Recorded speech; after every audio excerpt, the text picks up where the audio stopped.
Hello friends, आज की इस वीडियो में हम देखने वाले हैं आसियान के बारे में पढ़ने वाले हैं। इस पूरे चैप्टर में आसियान और चीन के बारे में, आसियान की स्थापना, आसियान मंच, आसियान के स्तंभ, आसियान शैली, आसियान के उद्देश्य, ये सब हम पढ़ने वाले हैं इस पूरे चैप्टर में।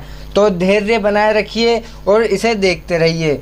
ये सबसे स्टार्टिंग में मेरा ये मकसद क्या था, तुम्हें ये दिखाने का। क्या है ये आसियान का झंडा है। क्या है फ्रेंड्स? ये आसियान का झंडा है।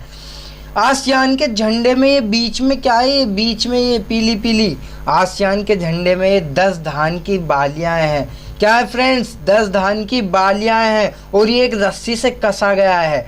10 धान की बालियां क्यों हैं? क्योंकि इसमें 10 देश हैं। ये 10 देश को इंगित कर रही है, दक्षिण पूर्व एशिया के 10 देशों को इंगित कर रही है, जो कि आपस में मित्रता और एकता के धागे से बंधे हुए हैं। और ये बीच में वृत्त है जो गोल, वो वहाँ की एकता का प्रतीक है। ये हमने सिर्फ आसियान का झंडा देखा है। अब स्टार्ट करते हैं, आसियान है क्या? आसियान की स्थापना कब हुई? आसियान क्या है फ्रेंड्स? आसियान का पूरा नाम देखें तो association of south east Asian nation, association of south east Asian nation, Hindi में दक्षिण पूर्व एशियाई राष्ट्रों का संघ, हिंदी में दक्षिण पूर्व एशियाई राष्ट्रों का संघ। आसियान की स्थापना अगस्त 1967 में, आसियान की स्थापना अगस्त 1967 में 5 देशों ने मिलकर बैंकॉक घोषणा पत्र पर हस्ताक्षर करके की। आसियान की स्थापना किस घोषणा पत्र पर हस्ताक्षर हुए? बैंकॉक घोषणा पत्र पर 1967 में। कितने देशों ने हस्ताक्षर किए? 5 देशों ने। Indonesia, Malaysia, Philippines, Singapore, Thailand.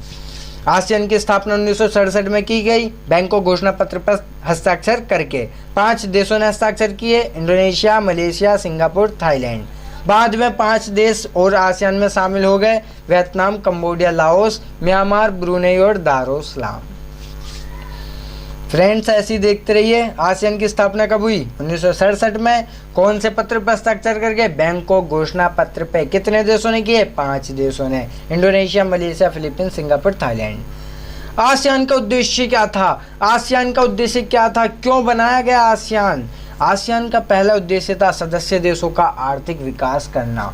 अगर इस पूरी बुक में कोई सा भी पूछे कि इसका उद्देश्य क्या था, पहला उद्देश्य सबों का सेम है, आर्थिक विकास करना। लगभग सारे उद्देश्य सबों के सेम हैं। 5 उद्देश्य उंगली पे रट लीजिए। यही 5 उद्देश्य हर एक चैप्टर में जिसमें भी उद्देश्य पूछे सब में लिख करके आ जाओ। ये उद्देश्य बहुत ही इम्पोर्टेंट है। आसियान का पहला उद्देश्य आर्थिक विकास करना, सदस्य देशों का आर्थिक विकास करना। दूसरा उद्देश्य सामाजिक व सांस्कृतिक विकास करना। दूसरा उद्देश्य सामाजिक व सांस्कृतिक विकास करना। तीसरा उद्देश्य शांति स्थापित करना। तीसरा उद्देश्य क्या है? क्षेत्रीय शांति स्थापित करना। चौथा उद्देश्य विवादों को शांतिपूर्ण सुलझाना। चौथा उद्देश्य विवादों को शांतिपूर्ण सुलझाना। आसियान का पहला उद्देश्य आर्थिक विकास, दूसरा उद्देश्य सामाजिक सांस्कृतिक विकास, शांति स्थापित करना व विवादों को सुलझाना। आसियान शैली किसे कहा जाता है? आसियान शैली किसे कहते हैं फ्रेंड्स? आसियान शैली अनौपचारिक, टकराव रहित, सहयोगात्मक, मेल मिलाप का उदाहरण देकर आसियान ने अनौपचारिक, टकराव रहित, सहयोगात्मक, मेल मिलाप का उदाहरण देकर आसियान ने काफ़ी यश कमाया है। क्या कमाया फ्रेंड्स? यश। इसी यश को ही तो आसियान शैली कहा जाता है। आसियान शैली किसे कहते हैं? आसियान ने अनौपचारिक, टकराव रहित, सहयोगात्मक, मेल मिलाप का उदाहरण देकर आसियान ने काफ़ी यश कमा लिया। इसी को ही आसियान शैली कहा जाता है। इस वाले वीडियो में हमने क्या देखा फ्रेंड्स? आसियान का पूरा नाम, आसियान की स्थापना, आसियान का उद्देश्य और आसियान शैली। आसियान का पूरा नाम दक्षिण पूर्व एशियाई राष्ट्रों का संघ। आसियान की स्थापना 1967 बैंकॉक घोषणा पत्र पर हस्ताक्षर करके। कितने देशों ने? 5, Indonesia, Malaysia, Philippines, Singapore, Thailand. बाद में कितने देश मिल गए? 5, Vietnam, Cambodia, Myanmar, Brunei, Darussalam. कितने हो गए? 10 हो गए फ्रेंड्स। जैसा कि मैंने आपको स्टार्टिंग में बता दिया था, 10 धान की बालियां किसका प्रतीक हैं? यहाँ पे 10 देशों को इंगित कर रही हैं। आसियान का उद्देश्य आर्थिक विकास करना, सामाजिक सांस्कृतिक विकास करना, शांति स्थापित करना व विवादों को सुलझाना। आसियान शैली, आसियान ने औपचारिक अनौपचारिक टकराव रहित सहयोगात्मक मेल मिलाप का उदाहरण देकर काफ़ी यश कमा लिया है, जिसे ही आसियान शैली कहा जाता है। यहाँ तक क्लियर है फ्रेंड्स। चलें आगे बढ़ें। चलो, आसियान के स्तंभ, आसियान के 3 स्तंभ हैं। आसियान के कितने स्तंभ है फ्रेंड्स? आसियान के 3 स्तंभ है। पहला स्तंभ आसियान सुरक्षा समुदाय, पहला स्तंभ फ्रेंड्स आसियान सुरक्षा समुदाय। दूसरा स्तंभ आसियान समुदाय, आसियान आर्थिक समुदाय। तीसरा स्तंभ आसियान सांस्कृतिक समुदाय।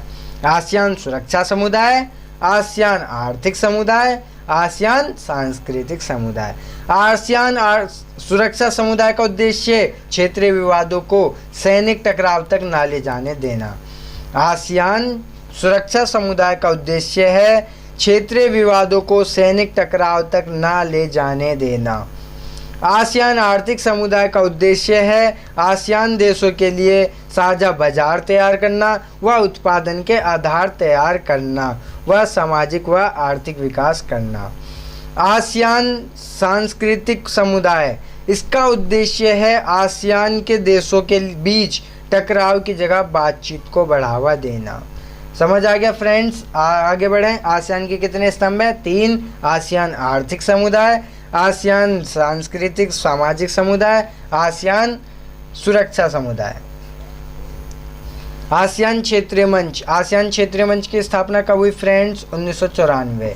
आसियान क्षेत्रीय मंच की स्थापना 1994 में की गई, जिसका उद्देश्य था देशों की सुरक्षा नीति, विदेश नीति में तालमेल बैठाना। आसियान क्षेत्रीय मंच की स्थापना कब हुई फ्रेंड्स? 1994 में। इसका उद्देश्य था देशों की सुरक्षा व विदेश नीति में तालमेल बनाना। भारत ने आसियान के 2 देश सिंगापुर और थाईलैंड के साथ मुक्त व्यापार समझौता किया 2009 में। भारत ने आसियान के 2 सदस्य देश सिंगापुर और थाईलैंड के साथ 2009 में मुक्त व्यापार समझौता किया। दुनिया का सबसे तेज रफ्तार से विकास करने वाला संगठन आसियान है। दुनिया का सबसे तेज रफ्तार से विकास करने वाला संगठन आसियान है। 1991 के बाद 1991 के बाद भारत ने पूरब की ओर देखो की नीति अपनाई, जिसका अंग आसियान है, जिसका सदस्य आसियान है, जिसका हिस्सा आसियान है। भारत ने 1991 के बाद पूरब की ओर देखो की नीति अपनाई, जिसका हिस्सा आसियान है। 2014 में इसका नाम एक्ट ईस्ट रख दिया। 2014 में इसका नाम एक्ट ईस्ट रखा, जिससे आर्थिक सुधार हुए।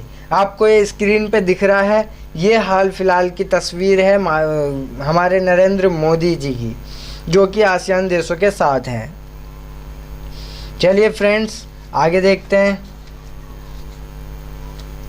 समझ आ रहे थे ना फ्रेंड्स? समझ आ रहा है तो लाइक कमेंट सब्सक्राइब करना ना भूलें। शेयर तो करते ही रहिए, ताकि जितने बच्चों पे ये वीडियो पहुँचे वो इस नोट्स को देख ले और ज़्यादा से ज़्यादा समझ सके। चीन की अर्थव्यवस्था, अब हम देखेंगे चीन के बारे में। माओ के नेतृत्व में चीन का विकास, किसके नेतृत्व में? माओ के नेतृत्व में चीन का विकास।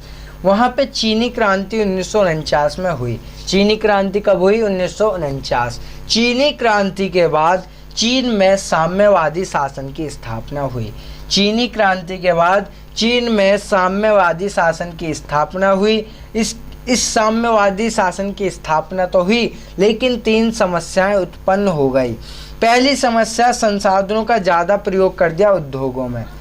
दूसरी समस्या, बढ़ती जनसंख्या बीच में बाधा उत्पन्न कर रही थी। तीसरी समस्या, उद्योगों की ज़रूरतों को पूरा ना कर पाना। पहली समस्या क्या है फ्रेंड्स? चीन में साम्यवादी मॉडल के लिए विशाल औद्योगिक अर्थव्यवस्था का लक्ष्य रखा। इस लक्ष्य को पूरा करने के लिए सारे संसाधनों का प्रयोग उद्योगों में लगा दिया। दूसरी समस्या क्या है फ्रेंड्स?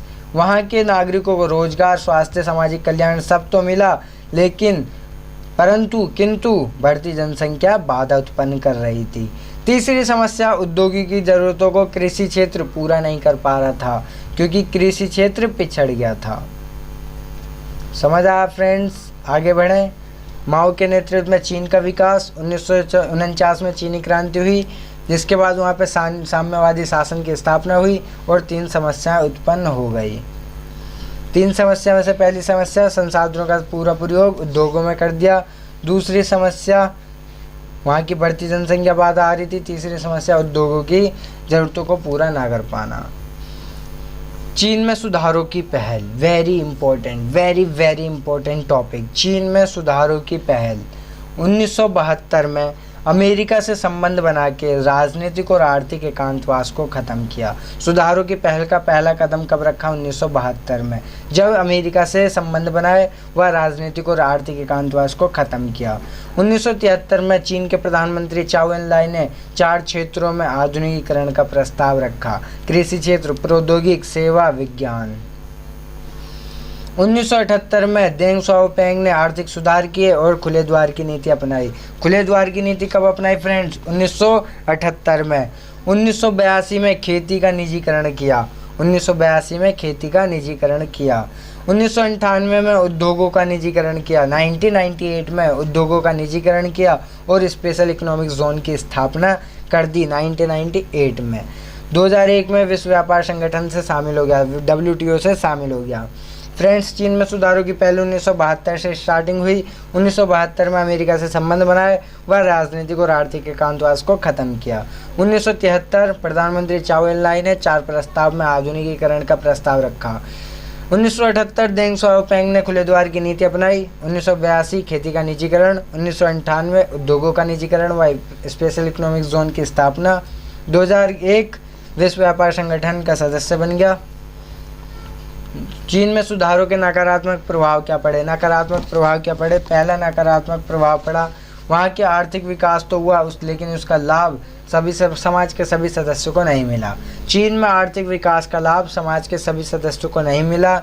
बेरोजगारी बढ़ गई, महिलाओं का रोजगार छिन गया, गाँव व शहरों में आय में अंतर आ गया, पर्यावरण नुकसान हुआ और भ्रष्टाचार बढ़ गया। चीन में नकारात्मक सुधार क्या हुए?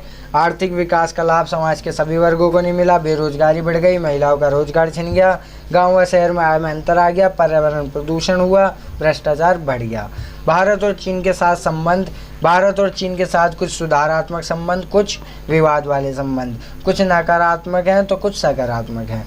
तो पहला अच्छा संबंध क्या है? भारत और चीन के साथ मधुर संबंध है। 1949 में चीनी क्रांति को मान्यता देने वाला पहला देश भारत ही है और यहाँ का प्रसिद्ध नारा भी है, हिंदी चीनी भाई भाई। प्रसिद्ध नारा क्या है फ्रेंड्स? हिंदी चीनी भाई भाई। 1988 में राजीव गांधी ने चीन का दौरा किया, जिससे वहाँ पे संबंध अच्छे हुए। 1996 में चीन के राष्ट्रपति ने भारत का दौरा किया, LOC और हथियारों को हटाने पर विचार किया, फैसला किया, जिससे हमारे संबंध और भी अच्छे हो गए। 1999 में व्यापार में 30% की वृद्धि हुई, सालाना 30% की वृद्धि हुई। लेकिन कुछ विवाद के क्षेत्र भी रहे, जैसे लद्दाख और अक्साई चीन को लेकर विवाद हुआ। दलाई लामा को हमने शरण दे दी थी भारत ने, उसे लेकर विवाद हुआ। 1962 में चीन ने भारत पर आक्रमण कर दिया, जिससे संबंध में खटास आई व चीनी द्वारा पाकिस्तान को मदद दी गई, जिससे हमारे संबंध में और भी खटास पैदा हो गई। फ्रेंड्स, आज के लिए इतनी वीडियो। अब अगला टॉपिक या अगला चैप्टर स्टार्ट करेंगे नेक्स्ट वीडियो में, उसका इंतज़ार करिए। और जिसे मेरी वीडियो पसंद आए, लाइक, सब्सक्राइब और कमेंट करना ना भूलें। धन्यवाद फ्रेंड्स।